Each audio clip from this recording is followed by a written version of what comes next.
مصطفیٰ کی پیٹھ پر بیٹھ کر اندازہ فرمائیں اور غور کریں۔ کچھ لوگ کہتے ہیں میاں جی بات سمجھ میں نہیں آتی ہے، مصطفیٰ جان رحمت صلی اللہ علیہ وسلم نماز میں ہیں، امام حسین مصطفیٰ جان رحمت کی پیٹھ پر ہیں، تو بتائیے نا اب امام حسین دین ہیں کہ دنیا ہیں؟ آدمی ششپنجش میں ہوگا اگر کوئی کہتا ہے کہ وہ دنیا ہے تو حالت نماز میں نبی نے خیال اپنے نمازے کا کیا ہوگا، اور نمازے کا خیال کیا گویا دنیا کا خیال کر دیا، اور دنیا کا خیال جس کے نماز میں آئے اب شریعت یہ کہتی ہے کہ پتہ کرو نماز درست ہو رہی ہے کہ نہیں۔ یہ نبی کی نماز ہے جس نماز کی قبولیت کے لیے کبھی کوئی چوچرا کرنے کا حق نہیں رکھتا ہے، جس نبی کی نماز کا حال یہ ہے کہ مصطفیٰ جان رحمت کی نماز کا ایک ایک ارکان ادا ہونے کے شروعاتی دورے پر ہی پہلے شروعاتی حصے پر ہی قبول کر لیے جاتے ہیں۔ یہ وہ نماز ہے۔ اب اس نماز میں حسین کا خیال آیا تو حسین دین ہوں گے تو ٹھیک ہے نماز درست ہے، اگر حسین دنیا ہے تو نماز بھلا کیسے درست ہے؟ جب یہ بات اور یہ خیال کریں گے تو ہم سب کے عشق و محبت کے پیکر خواجہ خواجگان شاہنشاہ ہندوستان خواجہ معین الدین حسن چشتی فرمائیں گے دین است حسین دی پناہ است حسین۔ حسین دین بھی ہے اور دین کو پناہ دینے والے بھی ہیں۔ جب حسین دین ہے تو حسین کا خیال نماز مصطفیٰ میں دین کا خیال ہے، اور جب دین کا خیال نماز میں آئے گا تو نماز کی قبولیت کے لیے 100% گارنٹی ہے۔ اندازہ فرمائیے اور غور کریے، یہ عظمت ہے امام حسین اعظم کی۔ آقا علیہ السلام نے حضرت امام حسن اور حسین کو اپنے پاس لے لیا، قریب تھا، آپ اپنی پشت پر ایک چادر ڈالے ہوئے تھے، چادر بلیک کلر کی تھی، کالے رنگ کی، چادر پر کجاوا بنا ہوا تھا۔ کجاوا کہتے ہیں اونٹ کی پیٹھ پر جو کمرہ بنایا جاتا تھا سفر کے دوران، لوگ اس میں بیٹھ جاتے تو گرد و غبار سے محفوظ رہتے تھے، آندھی و طوفان کے اثرات بہت زیادہ نہیں ہو پاتے تھے، اسے کجاوا کہتے، کمرہ نما جگہ ہوتی تھی جو اونٹ کی پیٹھ پر سیٹ کر دیا جاتا تھا۔ اونٹ ریگستانی جہاز کہتے ہیں اونٹ کو، یہ اونٹ ریتوں میں اس حیثیت سے چلتا ہے کہ مہینوں مہینہ پانی دانے کی ضرورت نہیں، اس کی پیٹھ پر جو اونچی جگہ ہوتی ہے اسے کوہان کہتے ہیں، اور اسی کوہان میں وہ اول سے غذا کھا کر اور پانی پی کر جمع کر لیتا ہے۔ اب جب وہ ریگستانوں میں چلتا ہے تو مہینوں مہینہ سفر کرتا رہتا ہے، بغیر کھائے پیے چل سکتا ہے، قطعی اسے ضرورت نہیں، حالانکہ اس کے بنسبت گھوڑا مجبور ہو کے دم توڑ دے گا جب اتنی لمبی مسافت چلے گا۔ اونٹ کو یہ حق حاصل ہے، اونٹوں کی پیٹھ پر جو کجاوا بنا رہتا ہے اس کے نشان مصطفیٰ جان رحمت صلی اللہ علیہ وسلم کی چادر شریف میں بلیک کلر کے اون سے بنے ہوئے تھے، وہ میرے آقا صلی اللہ علیہ وسلم اپنی پشت پر اوڑھے تھے۔ حضرت امام حسن کو بلایا، آ گئے، ان کو اپنی چادر میں رکھا۔ امام حسین کو بلایا، وہ بھی آ گئے، ان کو بھی اپنی چادر میں رکھا۔ مصطفیٰ جان رحمت نے خاتون جنت کو بلایا، وہ آئیں، ان کو بھی اپنی چادر میں لے لیا۔ حضرت مولا کائنات ابو الحسن خیبر شکن علی المرتضیٰ کو بھی اپنی چادر میں لے لیا، اور لے کے کہتے مولا اللہم ہاؤلائی اہل بیتی، اے میرے اللہ یہی میری اپنی اہل بیت ہے۔ توجہ کریے اور غور کریے گا، سب کو اپنی چادر میں لے لیا مصطفیٰ جان رحمت صلی اللہ علیہ وسلم نے، اور پھر امام حسن و حسین کی طرف مخاطب ہو کے فرماتے ہیں اللہم احبہما فاحبوا واحبہما، اے میرے اللہ میں ان دونوں سے محبت فرماتا ہوں، تو بھی ان دونوں سے محبت فرما، میں یحبہما، جو ان سے محبت فرماتا ہے ان سے بھی تو محبت فرما۔ ٹھہر کے دل کے اتھاہ گہرائیوں میں ڈبکیاں لے کر غور کریے اور توجہ دیجیے، اللہ کے رسول کہتے میں ان دونوں سے محبت کرتا ہوں، اے اللہ تو بھی محبت فرما۔ ٹھیک ہے میرے آقا، آپ محبت فرما رہے ہیں، اللہ سے محبت کرنے کی دعائیں کر رہے ہیں، اب فرماتے ہیں جو ان سے محبت کرے گا یا کرتا ہے تو ان سے بھی محبت فرما۔ یہ فرمان بتا رہا ہے کہ حضرت امام حسین کی محبت گارنٹی ہے اس بات کی کہ اللہ اس بندے سے محبت کرے گا، امام حسن کی محبت گارنٹی ہے اس بات کی کہ اللہ اس بندے سے محبت کرے گا۔ اب رسول اللہ بھی ان سے محبت کرتے ہیں، اللہ بھی ان سے محبت کرے گا، اور اللہ اور رسول اللہ کے بندے و غلاموں میں جو حسنین نیرین عظیمین طیبین طاہرین سے محبت کرتے وہ سن لیں کہ آقا نے فرمایا اے اللہ ان سے بھی تو محبت کر لے. یہی وہ درجات ہیں کہ جوش ملی آبادی نے کہا تھا اے بار الہ نوحہ سناتا پھرتا تاروز حشر اشک بہاتا پھرتا امداد نہ کرتے جو کربل میں حسین اسلام تیرا ٹھوکر کھاتا پھرتا. نعرہ تکبیر نعرہ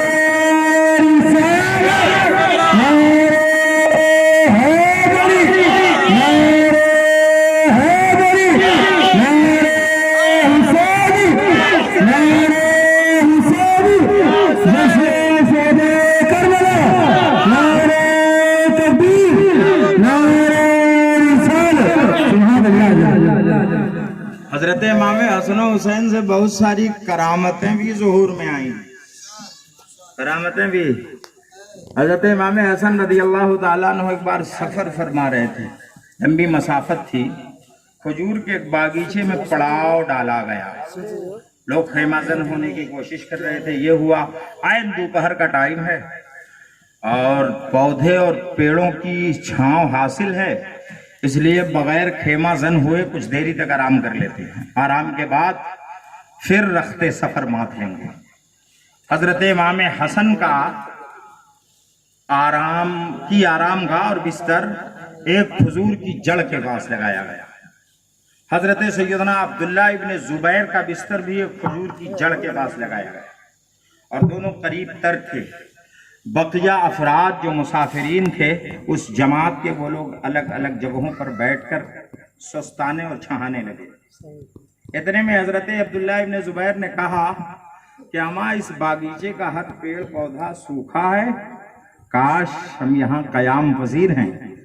یہاں کا کوئی پیڑ پودا ہرا بھرا ہوتا اور کھجوریں لگی ہوتی تو ہم سب کے ٹھہرنے کا مقصد بھی حاصل ہو جاتا اور کچھ ہم لوگ توشہ دان کے طور پہ یا ناشتہ دان کے طور پر ناشتہ پانی بھی کر لیتے. ہوتا بھی یہ مزاج، آدمی سفر میں چلتے چلتے تھک جاتا ہے تو عادت ہے کہ آدمی ٹھہر کے کچھ انتظامات کے ساتھ ساتھ کام کر لے. یہ عادت ہے لوگوں کی، فطری بات ہے انسان کی. جیسے ہی حضرت عبداللہ ابن زبیر نے بات کہی امام حسن نے فرمایا اچھا تو آپ اس موڈ میں ہیں، کوئی بات نہیں. دیکھیے توجہ دیجئے، آپ نے اپنی انگلی اٹھائی اور فرماتے اس درخت پر پھل لگیں گے. فی الفور وہ درخت ہرا بھرا ہو گیا، اس کی شاخیں پہلے کی طرح آ گئیں اور اس پر کھجور کے بڑے بڑے گچھے لٹکنے لگے. حضرت عبداللہ ابن زبیر لیٹے نہ رہ پائے، اٹھ کے بیٹھ گئے اور کہتے ہیں واقعی آپ نے کرم فرما دیا. جب ایسا ہو ہی گیا ہے تو ہم اس باغ کے کھجور کو ضرور چکھیں گے، مگر ہاں ضرورت یہ ہے کہ اس کے مالک کا کی فوج کر لی جائے. مالک کدھر ہے؟ تب تک نظر پڑی کہ ایک آدمی آ رہا تھا. فرماتے ہیں کہ یہ باغ کس کا ہے پتا ہے؟ اس نے کہا میرا اپنا ہے. فرماتے ہیں یہ باغ تیرا اپنا ہے تو وہ پیڑ ہرا بھرا اس پہ کھجوریں لگی ہیں، ہم چاہتے ہیں کہ وہ کھجوریں کھا لیں، تمہاری کیا اجازت ہے؟ اس نے کہا اماں ہمارے باغیچے کا ہر پیڑ سوکھ چکا تھا، کس نے کہا کھجور لگی ہے؟ جب دیکھا تو ششدر رہ گیا اور حیرت میں کہتا ہے اماں مجھے لگتا ہے آپ لوگوں کے قدوم لزوم میمنت کا صدقہ ہے، آپ نے قدم رنجا فرمایا ہے اس لیے باغیچے میں ہریالی آئی ہے. جب ایسی بات ہے تو صرف کھانے ہی تک بات محدود رہی ہے، طبیعت میں آئے تو اسے اپنے سفر کے لیے لیتے جائیے. امام حسن مسکراتے ہیں، پبلک جھوم جاتی ہے اور لوگوں نے کہا ماں ہم تو نواسۂ رسول اللہ کے ساتھ ہیں، جب جب مجبوری درپیش ہوگی تو ان کے کرم کے صدقے بہاریں ہم پر اتر. منبع تھے کرامت کے، محور تھے کرامت کے. حضرت امام حسن رضی اللہ تعالیٰ عنہ خلیفہ کب بنے بتاؤں؟ مولائے کائنات کی شہادت کے بعد عوام الناس نے اتفاق کیا کہ اس زمین پر کوئی بندہ اس لائق نہیں ہے کہ اب اسے خلیفہ بنایا جائے، اس لیے امام حسن کو خلیفہ بنا دیا جائے. تو حضرت امام حسن کو امیر المؤمنین خلیفۃ المسلمین بنا دیا گیا. آپ نے یہ معاملہ انجام دینا شروع کیا اور 6 مہینے تک آپ اس پر گامزن رہے. میں کہہ چکا ہوں کہ حضرت امام حسن 99 شادیاں فرمائے تھے. وجہ کیا ہے میں بتا چکا ہوں اور کہنا چاہتا ہوں. کیا حضرت امام حسن رضی اللہ تعالیٰ عنہ نے دیکھا کہ امت اب بٹ رہی ہے، لفڑا کھڑا ہو رہا ہے، معاملات یہ ہے کہ دو جماعتوں میں لوگ مٹ جائیں گے اور جب ایک دوسروں سے زد و کوب ہوگی تو پھر بلا وجہ خون بہے گا، افراتفری ہوگی، کئی جانیں جائیں گی۔ حضرت امام حسن رضی اللہ تعالیٰ عنہ نے توجہ دی کہ کیا کیا جائے۔ عقل سلیم تھا امام حسن کے پاس، آپ نے اپنی بردباری سے یہ فیصلہ فرما لیا کہ بہتر نہیں ہے کہ ہم تخت پر موجود رہیں۔ آپ نے اپنے خلافت کا منصب ہم مسلمانوں کے ماموں حضرت امیر المعاویہ کے حوالے فرما دیا اور کہا آپ اسے لے لیں، چند شرطیں ہیں اسے منظور کر لیں اور ان شرطوں کے ساتھ آپ اسے سنبھالیں، مگر ہاں شرطوں میں ایک شرط یہ بھی ہے کہ آپ کے انتقال پرملال کے بعد یا دستبرداری کے بعد پھر خلیفہ حضرت امام حسن ہی ہوں گے۔ توجہ حاضر رہے اور غور کریے گا، شرطیں منظور کر لی گئی، 1,00,000 دینار حضرت امام حسن کو دینا بھی، حضرت امام حسن کی طرف امیر المعاویہ کو دینا بھی تھا اور دیگر شرطیں تھیں۔ یہ شرط منظور ہوئی، حضرت سیدنا امیر معاویہ خلیفہ بنا دیے گئے۔ اب امام حسن رضی اللہ تعالیٰ عنہ کو کسی شخص نے شہد میں زہر دے دیا، آپ نے جب وہ پیا تو تکلیف بڑھ گئی، بے چینی اور بے قراری بہت زیادہ ہو گئی، تو آپ نے اپنے آپ کو سنبھالا اور مصطفیٰ جان رحمت صلی اللہ علیہ وسلم کے روضے پر تشریف لے گئے۔ کہا یا رسول اللہ، آپ کے نواسے کو زہر دے دیا گیا ہے، اس کی تکلیفیں مجھے بہت زیادہ بے چین کر رہی ہیں، ایسا لگتا ہے پورے بدن میں آگ لگ گئی ہے، نگاہ ناز فرما دیں میری طبیعت درست ہو جائے۔ تاریخ شاہد ہے، سیرت امام حسن مجتبیٰ سے پتہ چلتا ہے کہ امام حسن نے دعائیں کی تھی مصطفیٰ کے روضے پر اور فی الفور شفاء کلی پا گئے، ٹھیک ہو کر واپس آ گئے۔ پھر حضرت امام حسن کو کھجوروں میں زہر دے دیا گیا، 1 بار 2 بار 3 بار 4 بار 5 بار حتیٰ کہ 6 بار امام حسن کو زہر دیا گیا۔ 6ویں بار جب آپ کو زہر دیا گیا تو وہ زہر ہیرے کی کونی تھی۔ رات میں آپ جہاں آرام فرماتے تھے، آپ کی آرام گاہ کے پاس سرانے سراہی رکھی ہوتی تھی پانی کا، رات میں پیاس لگے تو وہ پانی پینا ہوتا تھا، یہ عادت تھی لوگوں کی۔ آپ کے سرانے بھی سراہی رکھی تھی، آپ نے وہ پانی پینے کے لیے رات میں جیسے ہی اٹھے اسی پانی میں کسی نے ہیرے کی کونی ڈال دی تھی۔ ہیرا ایک پتھر ہے اور یہ جتنے ہی انمول پتھر ہوتا ہے اس کا گھسن اور پسن اتنے ہی زیادہ زہر ہوتا ہے۔ توجہ حاضر کریں گے، یہ اللہ کی قدرت ہے۔ اللہ رب العزت موسم خریف میں ایک بارش برساتا، موسم خریف میں اگر انسان بھیگ جائے تو وہ بری طرح بیمار ہو جاتا ہے۔ یاد رکھیے گا، یہ جو بارش ہو رہی ہے موسم ربیع کی بارش ہے، یہی بارش لوگوں کے لیے فائدہ بخش ہوتی ہے۔ حالانکہ قرآن میں بباغ دہل اعلان ہے وَأَنزَلَ اللَّهُ مِنَ السَّمَاءِ مَاءً طَهُورًا، اللہ تعالیٰ آسمان سے پاکیزہ پانی نازل فرماتا ہے۔ مگر موسم خریف میں جو بارش برستی ہے، جو پانی آتا ہے وہ کڑوا اور کھارا ہوتا ہے۔ وہ بارش کا پانی اگر سمندروں میں پڑے تو سیپ اپنے منہ میں لے لیتی ہے تو وہی ان کے پیٹ میں اسی پانی کے قطرے سے حمل ٹھہرتا جس سے موتی بنتی ہے۔ توجہ دیجئے گا آپ، اور وہی بارش اگر پہاڑوں پر ہو تو پہاڑوں کے دراروں میں جب وہ قطرہ جاتا ہے تو اسی قطرے سے حمل کے ذریعہ ہیرا بنتا ہے۔ اب پہاڑ کی اپنی قدردانی ہے کہ وہ پتھر کیسا ہے، پتھر جتنی ہی اچھا ہوگا اتنی ہی بہترین ہیرا تیار ہوگا۔ اب ہیرا کلی طور پر زہر ہوتا ہے، کسی کو پیس کے پلا دیا جائے، کسی کو چٹا دیا جائے، کسی گھس کے کسی کے کھانے میں ملا دیا جائے تو وہ زہر حلاحل ہے، آدمی مرنے پر آمادہ ہو جاتا ہے۔ اسی ہیرے کی کونی کو آپ کے پینے والی سراہی میں ڈال دیا گیا، رات میں اٹھے آپ نے پانی پیا، جیسے ہی پیا گلے سے پیٹ تلک جیسے لگتا تھا پورا بدن پھٹ جائے گا۔ آپ کو اس حال قیدی لاحق ہو گئی۔ کیا مطلب؟ الٹی آنے لگی، قے ہونے لگا، دست شروع ہو گیا اور آپ کے جگر کا ٹکڑا کٹ کٹ کے گرنے لگا۔ امام حسین کو خبر پہنچی، آپ آئے، جوش و جذبے میں کہا میرے بھائی بتاؤ تو صحیح یہ زہر کس نے دیا ہے؟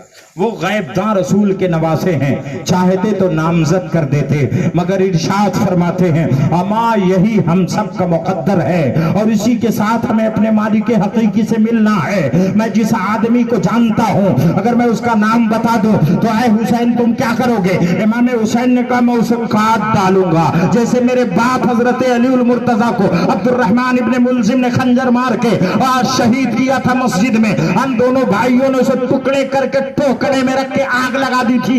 اے میرے بھائی مجھے بتا دو تمہارا قاتل کون ہے، زہر دینے والا کون ہے؟ خیریت نہیں ہوگی، اس کی طبیعت بگاڑ دوں گا میں۔ حضرت امام حسن نے فرمایا میں نہیں چاہتا کہ ایسے بندے کا نام بتاؤں، اگر میرا گیش ٹھیک نہ ہو، میرا بتانا اچھا نہ ہو تو وہ ایک سیدھا سادہ آدمی ملزم قرار پا جائے، اس لیے میں اسے اپنے اللہ پر چھوڑتا ہوں۔ امام حسین نے ریکویسٹ پہ ریکویسٹ کیا، گزارشات پہ گزارشات کیا، مجھے بتاؤ تو صحیح آخر وہ ہے کون؟ حالات یہ ہوئے کہ متلی اور قے کے ذریعہ حضرت امام حسن کے جگر کے ٹکڑے، آنت کے ٹکڑے گرنے لگے۔ بتایا جاتا ہے کہ 72-73 ٹکڑے ہو کر کے آپ کا جگر اور آپ کا حصہ قے کے ذریعہ باہر آیا تھا۔ اندازہ فرمائیے ایسی حالت میں حضرت امام حسن رضی اللہ تعالیٰ عنہ شہید ہوئے تھے، اور امام حسن کی شہادت، امام حسین کی شہادت دونوں یقیناً مصطفیٰ کی شہادت ہے۔ میرے اللہ نے مصطفیٰ کی معاونت بھی فرمائی ہے اور امام حسن و حسین کو مصطفیٰ کا بیٹا بنا کر